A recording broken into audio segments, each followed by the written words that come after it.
Merci pour ces précisions. Madame Arrigui, je vois que vous avez des questions.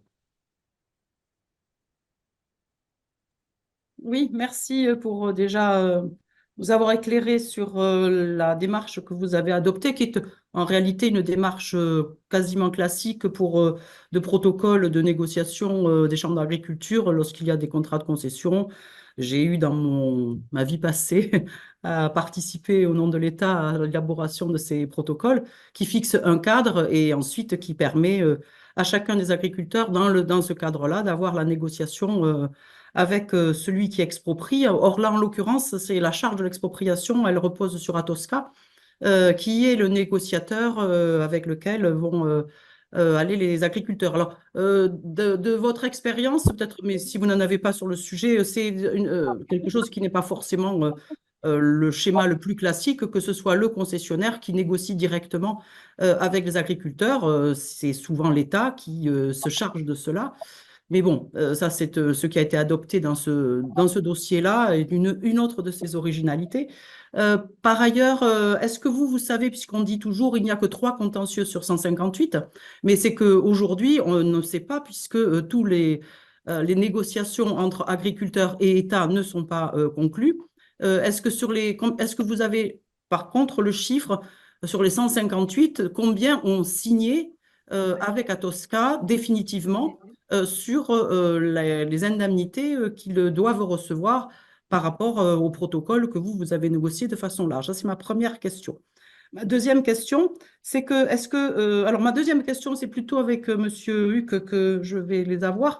Mais alors, il se trouve que les questions que je me pose sont les questions que vous vous posez, Monsieur Huc, puisque dans le cadre d'une motion que vous avez, qui date d'une session du 29 novembre 2021, vous vous posez exactement les mêmes questions que je me pose, mais sans doute peut-être depuis vous avez eu les réponses, notamment sur la question des stockages du foncier par la SAFER, où vous dites, hein, alors c'est pas moi, là c'est vous, hein, que vous insistez pour que des moyens de stockage du foncier par la SAFER soient mobilisés urgemment et en quantité importante afin que des surfaces soient stockées pour limiter l'impact du projet sur les exploitations en activité, qui permettra de compenser individuellement des surfaces prélevées aux exploitations, de relocaliser les exploitations fragilisées et de réaliser un aménagement foncier pertinent. Donc, à votre question qui est la mienne, je me permets de la faire mienne, est-ce que vous avez eu des réponses à cette question? Ensuite, toutes les mesures pour éviter et réduire l'effet négatif du projet sur l'activité agricole qui soient mises en œuvre afin d'envisager de compenser. Et en effet, par rapport à la question notamment du remembrement, parce qu'il peut y avoir des exploitations qui sont évidemment touchées par l'autoroute, mais qui, de ce fait-là, qui sont scindées, qui doivent être remembrées, donc des conséquences en termes de pratiques agricoles qui sont complètement modifiées, au-delà du temps qu'il faut pour rejoindre les parcelles à exploiter. Et donc, la question est tout à fait intéressante. Sur les aménagements fonciers qui doivent être mis en place pour réduire au minimum la consommation de foncier agricole, et sur la perte de surface qui soit compensée individuellement et qu'elle le soit également à l'échelle de l'ensemble du territoire agricole. Alors, et enfin, vous demandez, et ça me paraît très important parce que je l'ai déjà évoqué à plusieurs reprises dans des précédentes auditions, que les surfaces affectées aux compensations écologiques ne s'ajoutent pas aux surfaces agricoles consommées par l'ouvrage.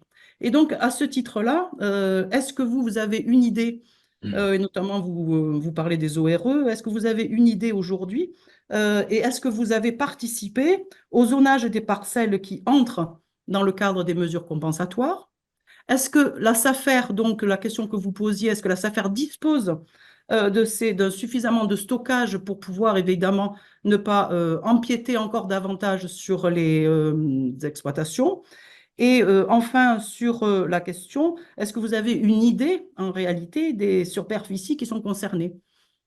Après, j'aurais des questions pour Monsieur Albouy sur le sujet de l'eau plus particulièrement. En fait, Monsieur Huc, je suis Non, mais vraiment désolée, je vous pose les questions que vous vous posiez, donc j'attends que peut-être vous aviez depuis les réponses, ça serait quand même pas mal. non, mais je pense que vous avez tout à fait raison de reprendre les questions et qui vont fait lors d'une motion, voilà, à l'Assemblée culture et temps en automne 2023. Euh, Aujourd'hui, par rapport à votre première partie, je vais y répondre après sur le reste. Par rapport à votre première partie de question, par rapport au contentieux je n'ai personnellement pas de retour de contentieux en tant que tel. Parce que je ne sais pas quand est-ce que commence un contentieux. Est-ce que c'est le jour où on commence par être d'accord ou est-ce que c'est le jour où on va plus loin dans la négociation au tribunal ou autre. Voilà.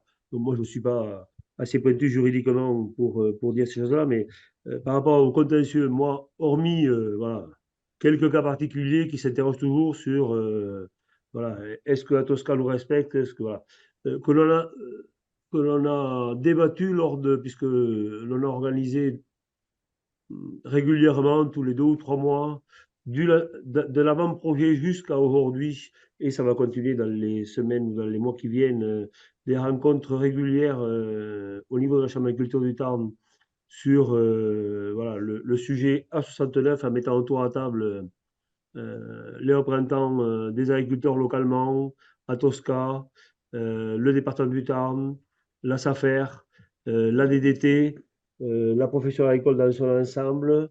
Voilà. Des rencontres d'une demi-journée pour ben, que l'on débatte des problèmes et ces choses-là sont quelquefois remontées sur un problème voilà, pour entrer sur une parcelle. Bon, voilà.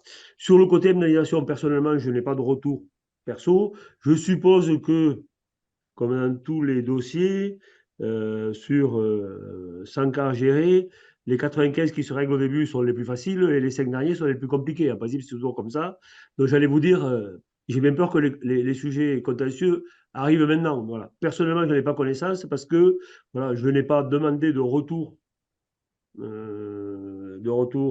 comment dire, personnalisé et nominatif à Tosca parce qu'en plus, voilà, la Chambre d'agriculture doit être quelque part un facilitateur, plus que, voilà, quelque part, un facilitateur pour les exploitants dans leur négociation avec la Tosca. Voilà. Bon, aujourd'hui, Non, je mais n'ai on pas de posera la retour. question à Tosca, c'était au cas où Oui, vous oui, mais auriez voilà. eu la réponse. Après, je ne sais pas, peut-être que Sébastien a des retours, moi, je ne sais pas. Sur le côté SAFER, et la question que je me pose, que je me posais à l'automne dernier, c'était au stockage de la SAFER qui a débuté très tard, alors que le projet d'autoroute est sur les rails depuis un petit moment et où personnellement j'avais fait la demande d'agrégation de la culture à la SAFER depuis très longtemps, que l'on commence à stocker du terrain, des terres sur ce périmètre-là, qui globalement, mais comme l'a dit député Terlier tout à l'heure, est un territoire plutôt à vocation céréalière, globalement dans sa grande partie. Bon. Il y a une petite partie entre soit le Castre qui est un peu différente, mais globalement de Verfeil jusqu'à Puylaurent, c'est globalement des terres céréalières qui sont traversées. Donc un stockage qui était plutôt assez facile à faire, quoi, quelque part. Euh, le stockage qui a démarré très tard, ben, tout simplement parce que la SAFER n'a pas souhaité ou n'a pas pu stocker pour des problèmes de financement a aujourd'hui, je pense, rattraper le retard dans son ensemble. Après, je ne vais pas vous dire que les terres qui sont perdues à Puylaurent d'un côté ou à Telat de l'autre, je vais parler des département du Tarn simplement, ont les moyens d'être compensés à Telat et à Puylaurent. Voilà. Globalement, on a la superficie qui est à peu près en stock et je vais assister à un comité technique SAFER après-demain, demain après-midi, jeudi après-midi. Donc, je me reposerai la question par rapport à votre question. Mais voilà, je pense qu'aujourd'hui, on a globalement récupéré le retard qu'on avait pris au début, sachant qu'en fonction du choix qu'ont fait les CCAF d'aller dans l'inclusif ou l'exclusif, je pense qu'on a aujourd'hui quelques possibilités de réponse pour les agriculteurs Je le souhaite, oui. et les propriétaires qui vont perdre du terrain. Voilà. Alors, j'ai dit agriculteurs en premier parce que c'est souvent les exploitants qui sont concernés par ces choses-là plus que les propriétaires. Hormis les propriétaires qui veulent réinvestir et échanger en fonction du choix qui a été fait dans leur territoire, puisqu'il y a, je me tourne à mes collègues, 7 ou 8 CCAF ou CDAF, c'est ça 8, c'est ça. Donc des choix qui ont été faits différents, inclusifs ou exclusifs. Sur la compensation écologique, ça a été un de mes, voilà, une des choses que j'ai proposé, voilà, et qui a été votée en session Chambre d'agriculture, c'est quelque part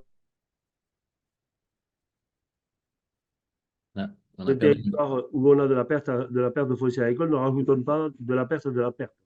Donc, essayons de trouver les solutions les meilleures dans le respect de la loi et dans le respect voilà, des règles qui sont en cours, quoi.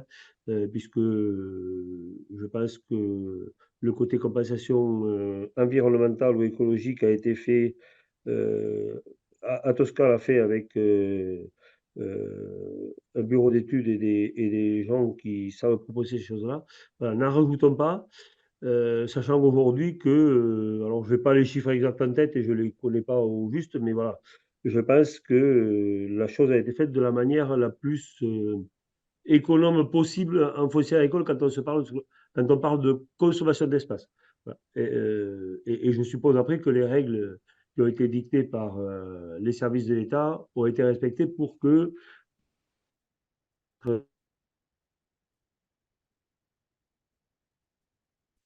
Ah, on t'entend plus, Jean-Claude. Peut-être juste en attendant, pour répondre à la question, est-ce qu'on avait connaissance de quelque chose? Alors, je ne vais pas je vais répondre comme Jacob. Je ne sais pas si c'est un contentieux ou pas juridiquement là où ça en est, mais je sais qu'en Haute-Garonne, on a connaissance voilà, au moins d'un exploitant qui n'a pas d'accord, je vais tourner comme ça, qui aujourd'hui n'a pas d'accord. Est-ce que c'est un contentieux ou pas? Parce qu'il est sur une des productions qu'a décrite Jean-Claude tout à l'heure, production très spécifique, voilà, très très spécifique et qui est peu documenté. Donc, il y a aujourd'hui encore, il n'y a pas d'accord voilà, à cette heure actuelle. Après, est-ce que c'est un contentieux ou pas? Juridiquement, je ne sais pas exactement si, à quel moment on peut dire que c'est un contentieux ou pas. Mais voilà, nous, on a au moins connaissance d'un agriculteur où aujourd'hui, il y a une phase de désaccord qui faudra qu'elle arrive à se régler d'une façon qui est prévue et nous espérons une issue forcément favorable et un accord au final. Oui, alors